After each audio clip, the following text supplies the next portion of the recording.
Hello students, मैं नीरज त्यागी classes से। आज हम क्लास 10th के chapter pair of linear equations in two variables के most important exam oriented questions को डिस्कस करेंगे। इसको इन वीडियो देखने के बाद आप बोर्ड एग्जाम के प्रत्येक क्वेश्चन को इजीली कर पाएंगे। चलिए देखते हैं। सबसे पहले हम ये देखते हैं कि what is the pair of linear equation in two variables in mathematically. देखते हैं हम यहां से कि सबसे पहले मैथमेटिकली हम इसको कैसे लिखते हैं। आप कैसे लिखते थे कि a1x plus b1y plus c1 equal to 0 and second equation a2x plus b2y plus c2 equal to 0। यानी कि इस तरह से पेयर लेते हैं लीनियर इक्वेशन का। लीनियर में x और y की पावर 1 होगी और x और y की आपस में कोई मल्टीप्लाई नहीं होगी। x भी अकेला होगा, y भी अकेला होगा। और इस तरह से इनके साथ a1 b1 c1 a2 b2 c2 ये सब रियल नंबर्स होंगे। Where a1 b1 c1 a2 b2 c2 are all real numbers. ये सारे के सारे रियल नंबर्स होंगे। तो यहां से देखते हैं, और इसमें कंडीशन होती है कि a1 square plus b1 square not equal to 0। यानी कि इनका स्क्वायर और ऐड करना है तो 0 नहीं होना चाहिए। अगर ये 0 हो गया तो a1 और b1 दोनों 0 हो जाएंगे और ये इक्वेशन ही नहीं रहेगी। इसी तरह से सेकेंड इक्वेशन के लिए भी a2 square plus b2 square equal to not equal to 0। a2 square plus b2 square not equal to 0, यहां भी ये कंडीशन होती है। तो इस तरह से ये जो आपकी इक्वेशन है, ये दो इक्वेशन आपकी क्या बन जाती हैं, पेयर बन जाता है। और ये पेयर है लीनियर इक्वेशंस का। इस तरह की इक्वेशन को यहां पर सोल्व कराया गया है। तो मैं थोड़ा सा मैथमेटिकली इसको बता देता हूं कि अगर आपके पास ये एक इक्वेशन है, ये एक लाइन है, ये दोनों लाइन एक पॉइंट पर इंटरसेक्ट हो रही हैं, तो इट मींस इसका ये सॉल्यूशन होगा। यानी कि x और y की वो वैल्यू जो इसको भी सेटिस्फाई करे, इसको भी सेटिस्फाई करे। सेटिस्फाई कौन सी करेगी? जो दोनों लाइन पर होगा। और ये पॉइंट दोनों लाइन पर है तो ये इसका एक सॉल्यूशन है। अगर आपके पास नेक्स्ट सिचुएशन होगी कि दोनों लाइन इस तरह से आपस में पैरेलल होंगी, इट मींस इनके बीच में कहीं भी intersecting point, it means common point नहीं होगा, तो इसका कोई भी सॉल्यूशन नहीं होगा। नेक्स्ट थर्ड कंडीशन, एक लाइन दूसरी लाइन के ठीक ओवरलैप करेगी, कॉन्सिडेंट लाइन कहलाती हैं, जो एक दूसरे के ऊपर ओवरलैप करती हैं। इसका एवरी पॉइंट सॉल्यूशन होगा। तो इस कंडीशन में इनफाइनाइटली मैनी सॉल्यूशन होते हैं। यानी कि एक से ज्यादा सॉल्यूशन तो कितने होंगे? बहुत सारे सॉल्यूशन होंगे। तो इनफाइनाइटली मैनी सॉल्यूशन इस पोजीशन में नो सॉल्यूशन, और इस पोजीशन में unique solution, it means one solution होता है। तो ये आपकी linear equation, pair of linear equation in two variables है। चलिए हम देखते हैं कि बोर्ड एग्जाम में क्वेश्चन किस तरह के और कहां से पूछे जाते हैं। तो देखते हैं। I have divided this chapter into 5 parts. मैंने इसको 5 पार्ट्स में डिवाइड किया है। नंबर फर्स्ट आपका आता है बेसिक कॉन्सेप्ट, यानी कि बेसिक कॉन्सेप्ट पर क्वेश्चन पूछे जाते हैं। तो बेसिक कॉन्सेप्ट पर कैसे क्वेश्चन पूछे जाते हैं कि 1 मार्क्स का क्वेश्चन आता है, ऑब्जेक्टिव टाइप क्वेश्चन आता है। इट मींस आपको पेयर ऑफ लीनियर इक्वेशन दे देगा और आपसे उसका सॉल्यूशन पूछ लेगा कि उसका सॉल्यूशन इंटरसेक्टिंग है, इनफाइनाइटली मैनी सॉल्यूशन है, या कोइंसिडेंट है।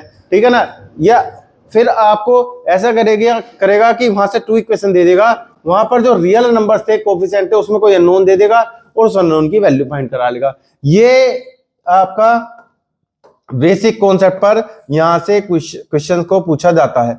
तो यहां से सबसे पहले बेसिक कॉन्सेप्ट यानी 1 मार्क्स का क्वेश्चन है, इसको अच्छे से तैयार करेंगे। इसके लिए हम आपको क्वेश्चन लाएंगे और इससे बाहर कोई भी क्वेश्चन अधिकतर उसके जैसे या वही क्वेश्चन आपको रिपीट हो जाएंगे। नेक्स्ट आपका graphically representation and nature of solution.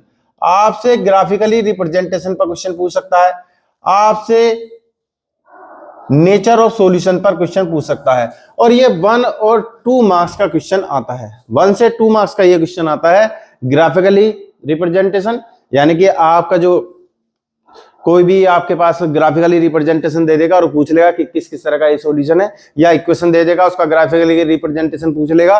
ठीक है, नेचर ऑफ सॉल्यूशन पूछ लेगा कि वो सॉल्यूशन का नेचर कैसा है। जैसे अभी मैंने बताया कि पेयर ऑफ लीनियर इक्वेशन के पास या तो वन सॉल्यूशन होता है या टू सॉल्यूशन होता है या फिर वन सॉल्यूशन होता है या नो सॉल्यूशन होता है या इनफाइनाइटली मैनी सॉल्यूशन होता है।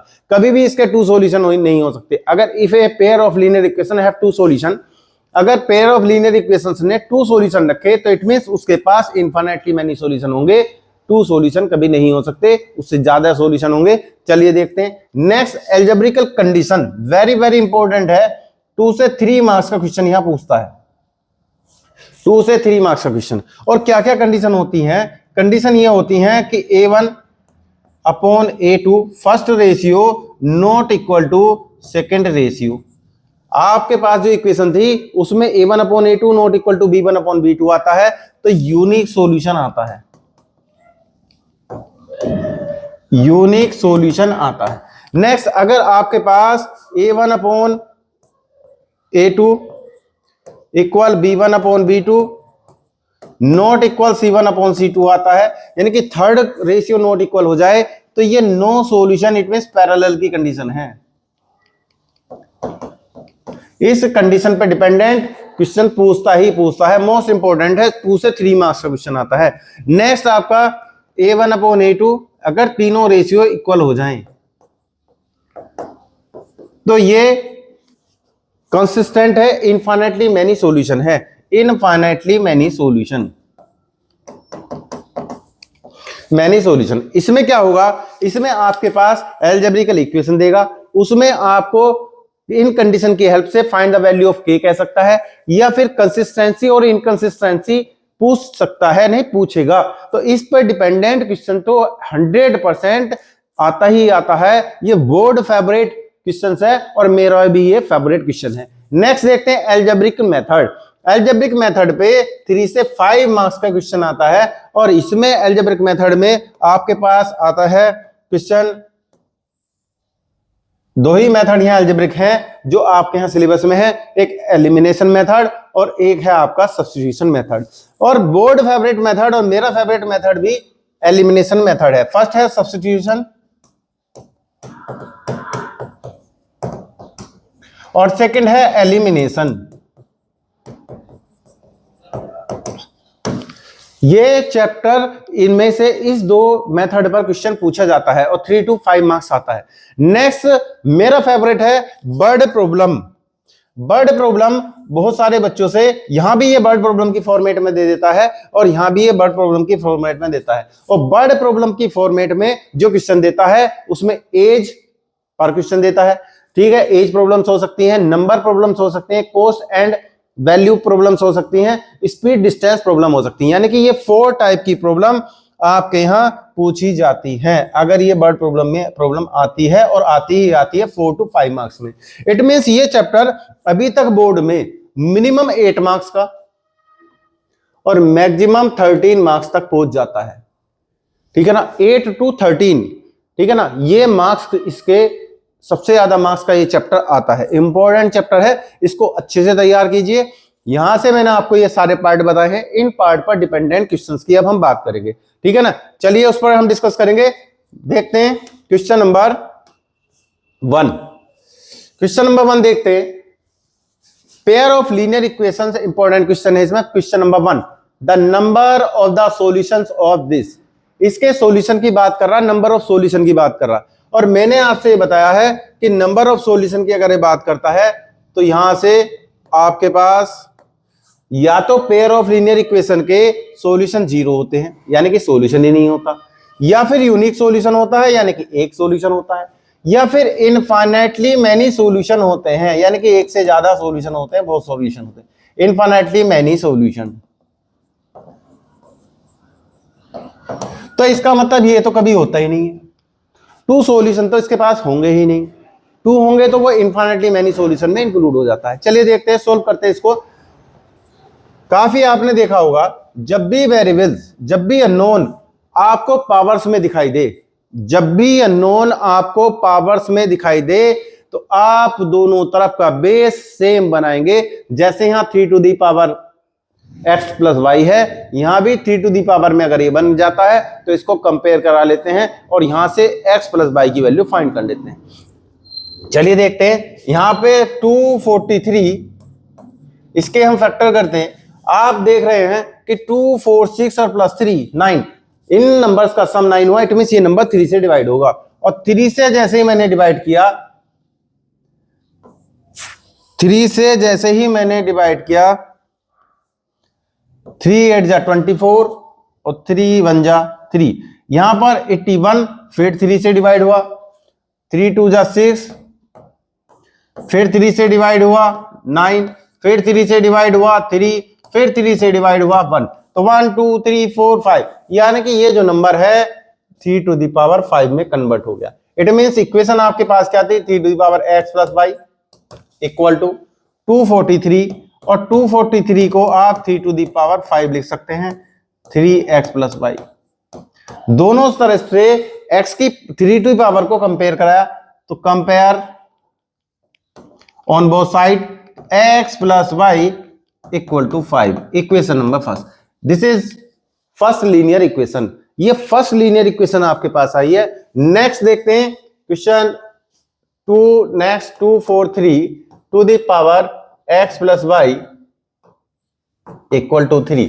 तो यहां भी ये 3 टू द पावर 5 है और x प्लस y, और यहां पर 3 टू द पावर 1 है। यहां से कंपेयर कराते हैं ऑन बोथ साइड, तो यहां से 5x x माइनस वाई था वहां, x minus y x minus y x minus y x minus y 3 to the power 5x minus y, तो 5x minus y equal to 1, यानी कि x minus y equal to 1/5। और यहां से क्या पूछा है, नंबर ऑफ सॉल्यूशन की बात पूछी है।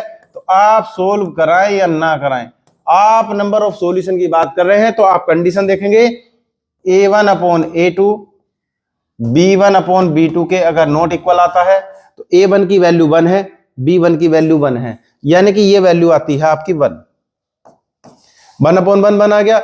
ये वैल्यू आपकी -1 है, ये आपकी 1 है, तो यानी कि -1/1 यानी कि आ गया -1, और दोनों कैसे आ गए, नॉट इक्वल। तो ये जब नॉट इक्वल आ गए तो इसका मतलब सॉल्यूशन कैसा आया, यूनिक सॉल्यूशन आया। आप अलग अलग से निकाल सकते हैं, ऐसे आप फाइंड कर सकते हैं कि a1/a2 सॉल्यूशन नहीं फाइंड करा रहा, नंबर ऑफ सॉल्यूशन फाइंड करा रहा, तो कंडीशन पे पहुंचे 1/1 it means 1, b1/b2 -1/1 it means -1। आपने देखा b1 की वैल्यू -1 है, b2 की वैल्यू 1 है, दोनों नॉट इक्वल आए, a1/a2 नॉट इक्वल b1/b2। और जब भी first two ratio not equal आते हैं तो आपका सॉल्यूशन होता है यूनिक। यूनिक यानी कि एक ही सॉल्यूशन होगा, वन ही सॉल्यूशन होगा। तो ऑप्शन बी इज करेक्ट। इस तरह से ऑप्शन बी आपका करेक्ट हो जाता है। स्टूडेंट यार टाइम वेस्ट करते हैं, इनको सॉल्यूशन करते हैं, सोल्व करते हैं। चलो ये तो इजी इक्वेशन थी कि आप इसको ऐड करेंगे एक्स की वैल्यू, भाई इजी इक्वेशन थी, लेकिन कई बार इक्वेशन इस तरह से आ जाती है कि उसमें टाइम वेस्ट करते हैं, और टाइम वेस्ट करने के बाद एक्स वाई की वैल्यू निकाल कर देखते हैं, इसमें तो एक्स वाई की वैल्यू ही नहीं। हमने ध्यान देना है, नंबर ऑफ सॉल्यूशन फाइंड कराए थे, ना कि एक्स और वाई की वैल्यू फाइंड कराई थी। चलिए देखते हैं नेक्स्ट क्वेश्चन, क्वेश्चन नंबर 2 की तरफ चलते हैं हम।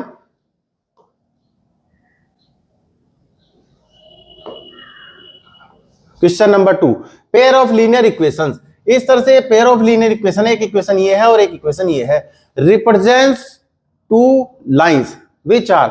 फिर इसने कंडीशन की बात की है तो हम सॉल्यूशन की बात नहीं करेंगे, पहले इक्वेशन को लिखेंगे। फर्स्ट इक्वेशन 2x, ये इस साइड आया -5y, और ये भी इस साइड आया -6 इक्वल टू 0। नेक्स्ट इसमें भी हमने ये किया, एक साइड में इक्वेशन ले गए -6x प्लस 15y और -+18 इक्वल टू 0। हमने सबको लेफ्ट साइड में ले आए, तो यहां से हमने a1/a2 की वैल्यू फाइंड की।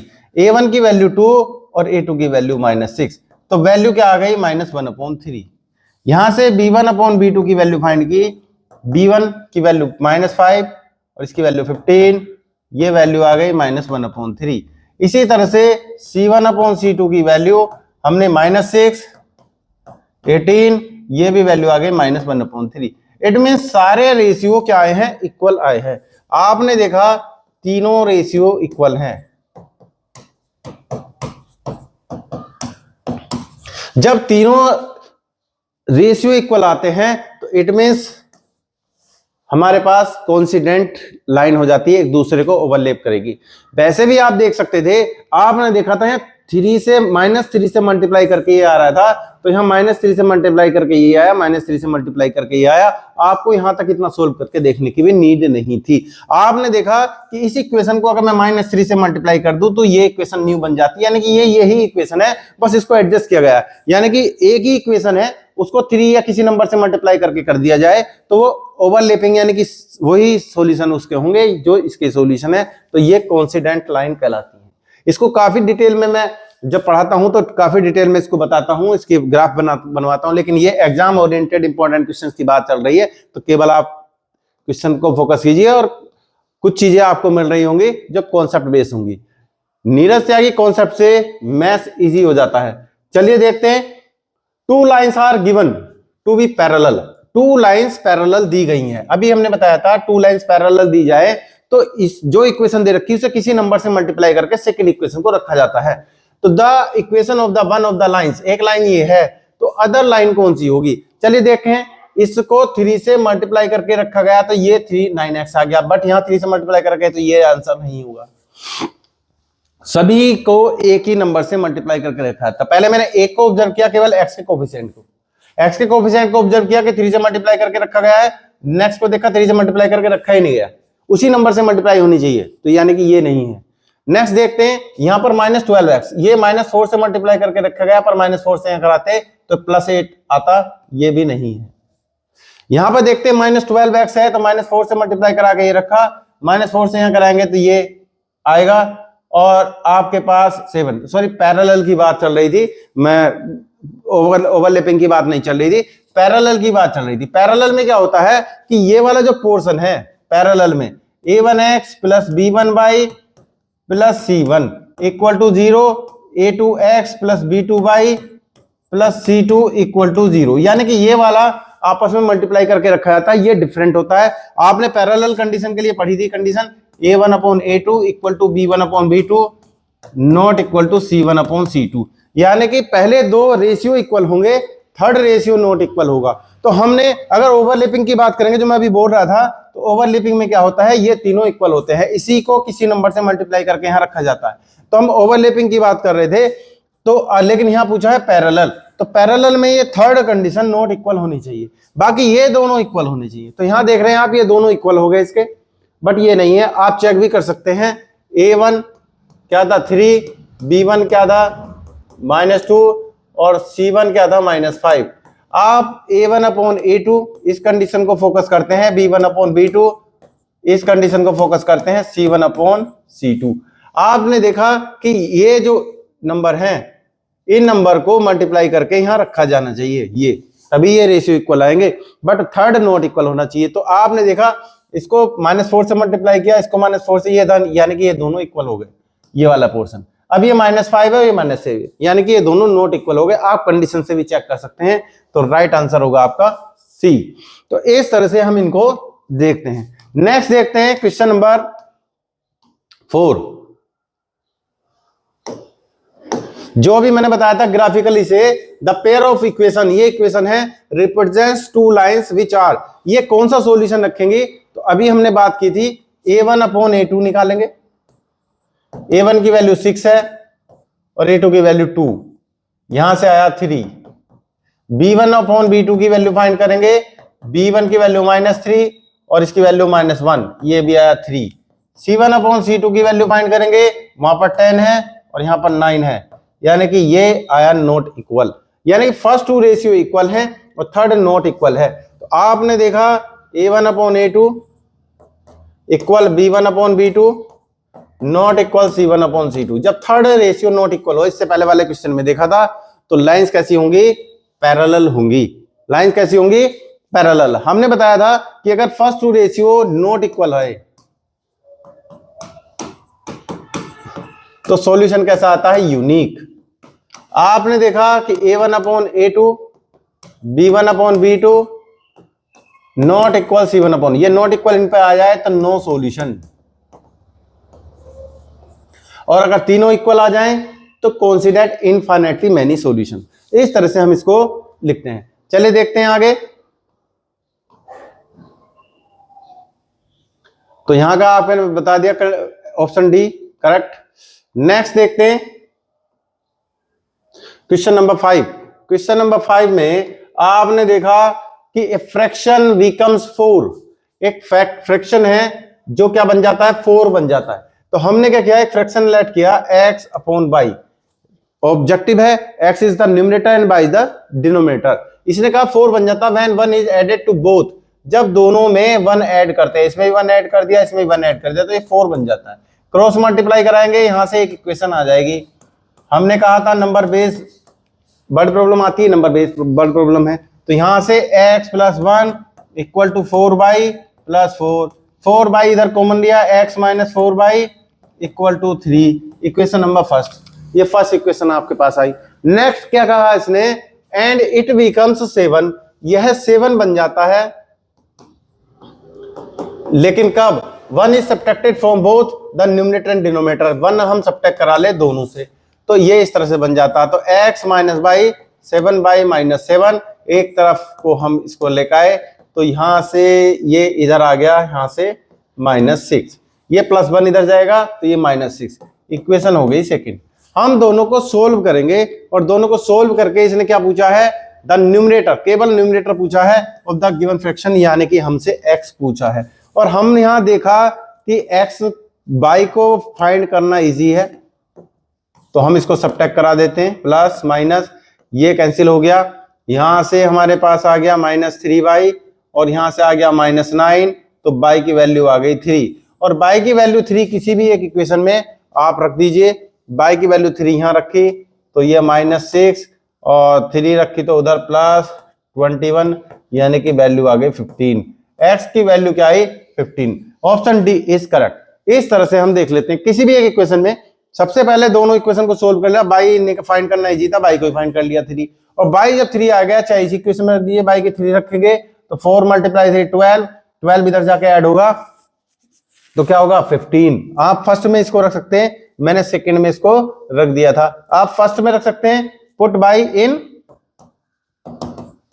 फर्स्ट, किसी भी एक इक्वेशन में रखिए, और यहां से हमने x minus 4 multiply 3 equal to 3, x equal to 3, 4 multiply 3 12, ये +12 इधर चला जाएगा, और x की वैल्यू आ गई 15।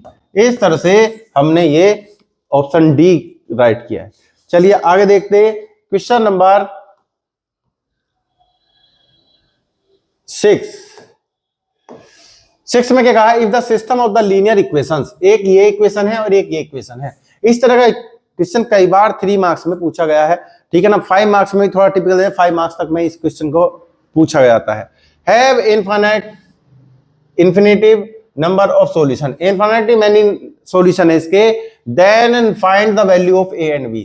इन्फिनिटी मैनी सॉल्यूशन होते हैं। चलिए देखते हैं, दो इक्वेशन है, 2x + 3y - 7 इक्वल टू 0, एक इक्वेशन ये है। नेक्स्ट सेकंड इक्वेशन है 2ax plus a + by -28 equal to 0।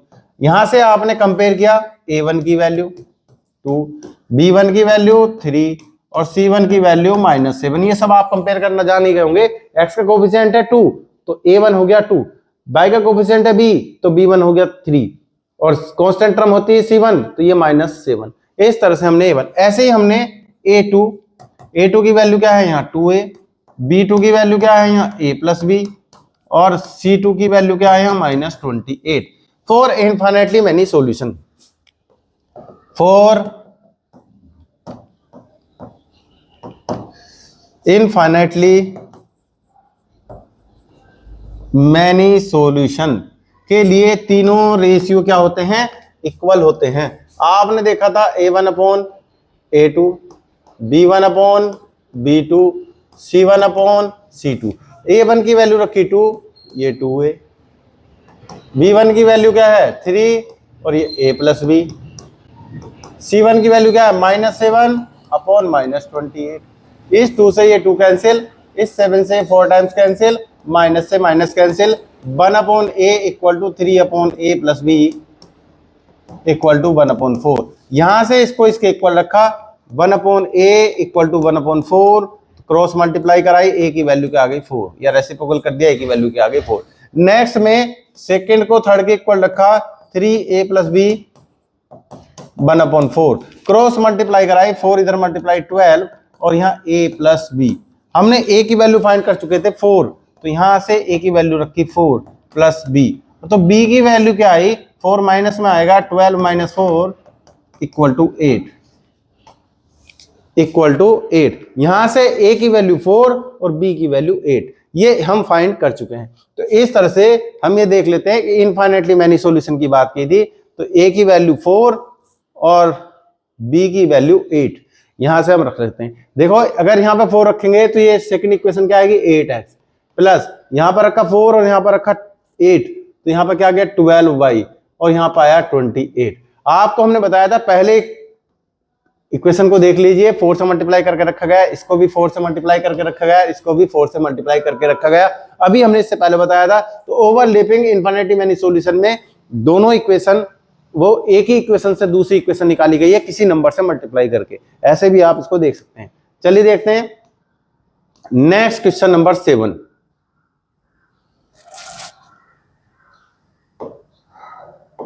Question number 7 में क्या कहा, 2x plus y equal to 23 and 4x minus y equal to 19। यहां से 2 आपको लीनियर इक्वेशन दे रखी है और वैल्यू इस तरह से फाइंड कराई है जैसे कि ये है, तो आप इसको सीधे सीधे कर सकते हैं 2x plus y equal to 23। Next second equation 4x minus y equal to 19। आपने यहां से सोल्व किया, हमने कहा था एलिमिनेशन मेथड फेवरेट मेथड है किसका, बोर्ड का और हमारा भी। चलिए देखते हैं, एलिमिनेट कर लेते हैं। यहां से दोनों को ऐड किया, ये फर्स्ट इक्वेशन है, ये सेकंड इक्वेशन है। जैसे ही दोनों को ऐड किया, एडिंग, तो आप देख रहे हैं 4x और 2x कितना हो जाएगा 6x, ये माइनस वाई प्लस वाई दोनों क्या हो जाएंगे कैंसिल, इक्वल टू दोनों को यहां ऐड करेंगे, तो यहां पर देखा 23 प्लस 9 32 और 42 हो जाएगा, 42/6। x की वैल्यू आ गई आपके पास 7 और x की वैल्यू 7 आ गई। किसी भी एक इक्वेशन में रख लीजिए, फर्स्ट में रख लेते हैं हम, पुट इन फर्स्ट। x की वैल्यू 7 हमने फर्स्ट में रखी, तो 2 मल्टीप्लाई 7 और y की वैल्यू फाइंड करेंगे 23, तो यहां पर आया 14 और यहां पर आया प्लस y, यहां पर आया 23। y इक्वल टू 23 माइनस 14 और 14 जब हम इसमें सब्ट्रैक्ट करेंगे तो y की वैल्यू आई 9, x की वैल्यू 7 और y की वैल्यू 9। बट हमें x और y की वैल्यू नहीं पूछी थी, हमसे इसकी वैल्यू पूछी थी, तो यहां से लिखेंगे सिंस टेकिंग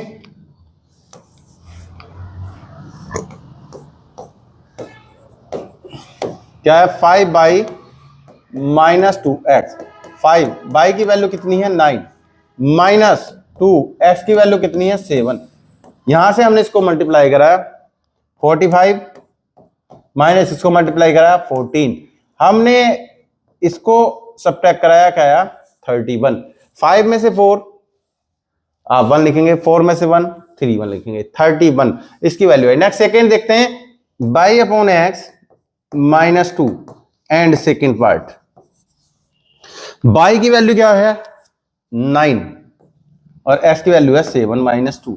आपने 7 को एलसीएम लिया, 9 माइनस 14 अपॉन 7, आपने सब्ट्रैक्ट कराया, 9 प्लस का है 14 माइनस का है, तो माइनस के 5 अपॉन 7। इस तरह से ये आंसर आ जाते हैं, यानी कि 2 आंसर आपके पास आए। इस तरह से एक आंसर आपके पास ये आया 31 और एक आंसर आपके पास आया माइनस 5 अपॉन 7।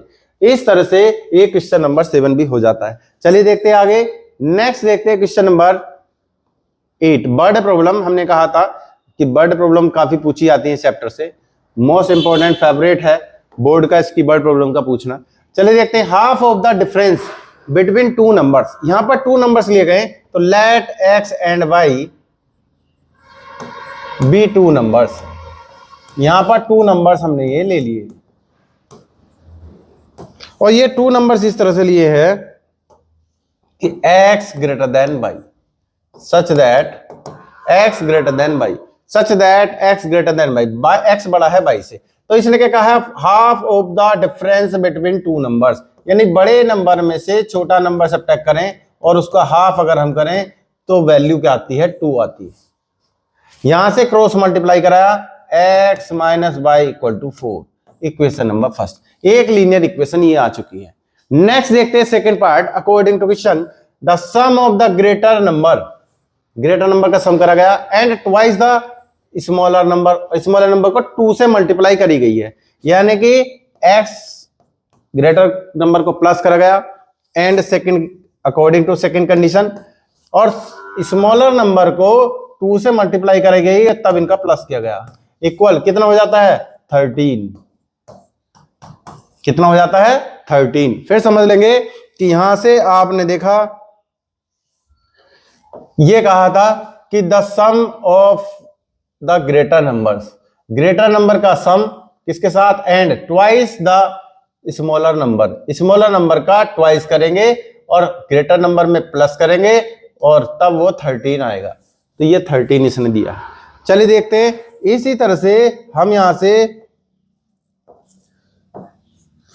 अब ये टू इक्वेशन हमारे पास आ चुकी हैं। अब ये 2 इक्वेशन हमारे पास आ चुके हैं, इनको सोल्व करेंगे। सोल्व करने के लिए आप देख रहे हैं सोल्विंग फर्स्ट एंड सेकंड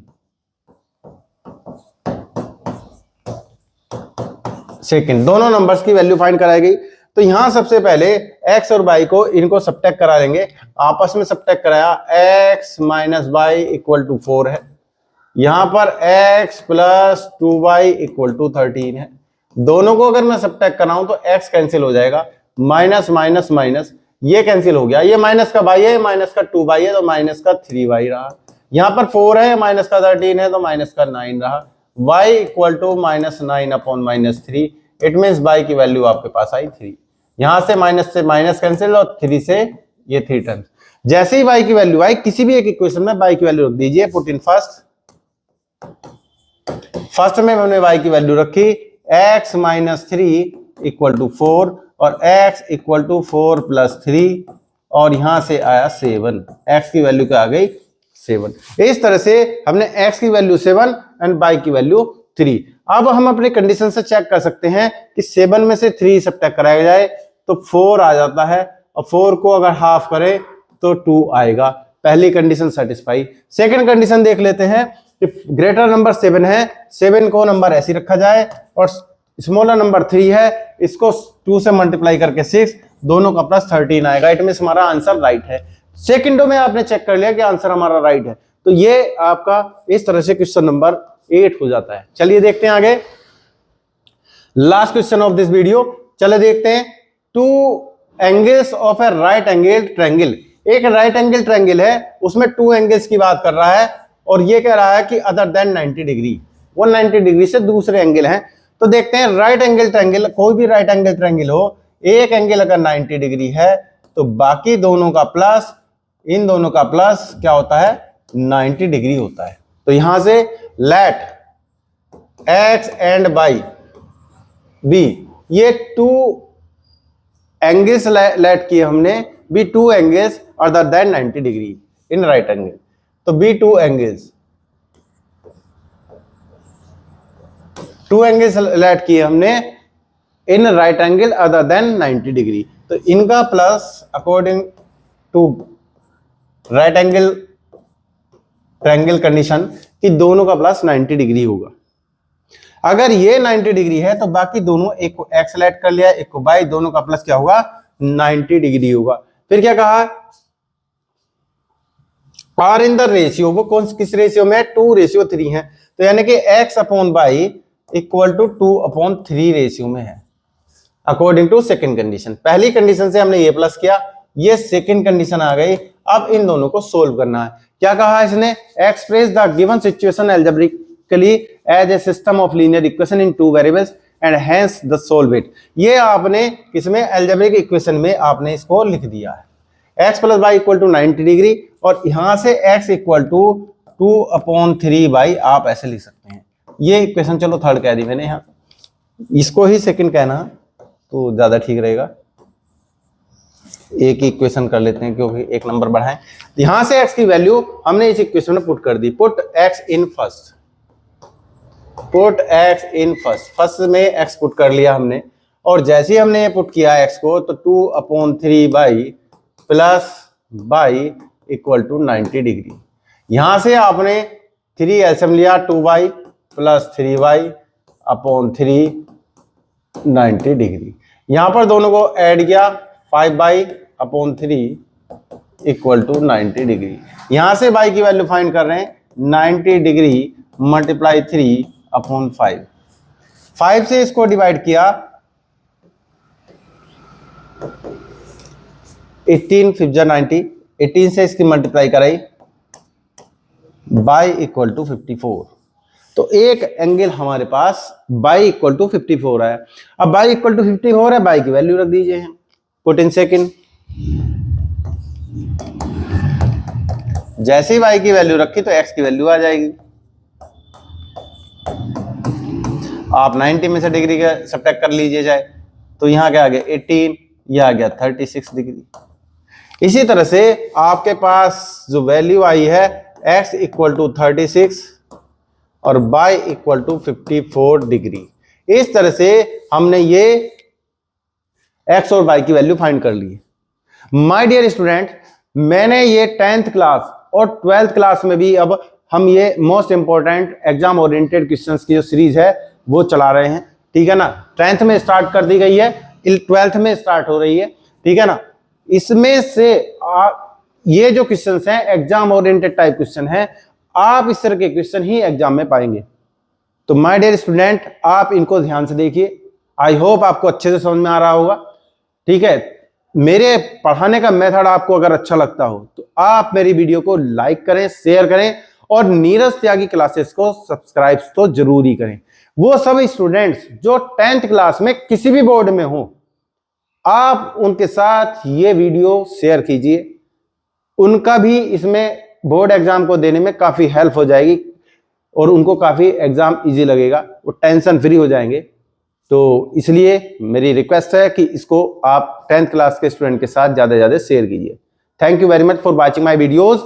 जय हिंद, जय भारत।